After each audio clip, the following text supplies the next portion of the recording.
अस्सलाम वालेकुम। तो कैसे हैं आप लोग? उम्मीद है आप लोग अच्छे होंगे। तो आपने सुना होगा एक कहावत कि जिसकी लाठी उसी की भैंस। ये कहावत जो बनी थी वो इस तरह से बनी थी कि एक आदमी जो है भैंस लेके जा रहा था, मतलब खरीद के और लेके जा रहा था घर के लिए, बाज़ार में से ख़रीद के। अब रास्ते में चलते चलते उसको चोर मिल गया और चोर के पास थी लाठी, और देखने में भी मतलब अच्छा खासा था, तगड़ा। तो उसने ये बोला कि ये भैंस जो है मुझे दे और यहाँ से जा, इस तरीके से बोला। तो बोला मैं क्यों दूँ भैंस तुम्हें? तो बोला अगर भैंस नहीं देगा तो ये देखिए लाठी मेरे पास, तेरे सर में मारूंगा और तेरे सर के 2 टुकड़े कर दूंगा। इस तरीके से जो कहा तो वो डर गया और उसने अपनी दिमाग लगाया।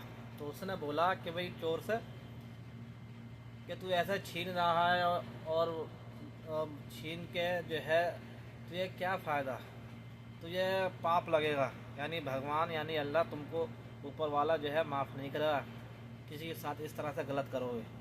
अगर यही चीज़ तुम अगर बदले में कुछ दे देते मेरे लिए, चाहे तो भैंस ले लेते और भैंस के बदले कुछ दे देते, तो इससे जो है आपको पाप नहीं लगता, यानी आपको गुनाह नहीं होता, समझ गए? तो बोला मेरे पास तो है भी ना कुछ, तुझे क्या दूँ? बोला ये लाठी है तो आपके पास, आप मुझे अपनी लाठी दे दो, तुम मेरी भैंस ले लो बदले में, तो इस तरह से आपको पाप भी नहीं लगेगा, गुनाह भी नहीं होगा आपको। तो वो खुश हो गया, क्या कि तो लाठी जरा सारी चीज़ें, तो वो उसको लाठी बदले में दे देता। अब जैसे ही वो लाठी दिया चोर ने उस आदमी को, भैंस मालिक को, तो फिर वो दोनों हाथ लाठी लेकर दोनों हाथ रख दिए भैंस के ऊपर। तो चोर गुस्से से बोला ये क्या कर रहे हैं आप? अरे भैंस तो मेरी है, अभी अभी सौदा करा, लाठी तुम्हारी हुई, भैंस मुझे दो, भैंस लेके जाऊंगा। तो उसने कहा बेवकूफ़, जिसकी लाठी उसी की भैंस, समझे ना?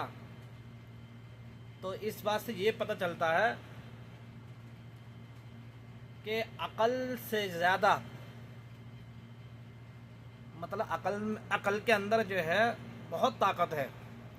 फिर सामने वाला इंसान कितना भी ताकतवर हो, कितना भी मतलब तगड़ा हो, लेकिन अकल जिसके पास है सबसे बड़ा ताकतवर वो है।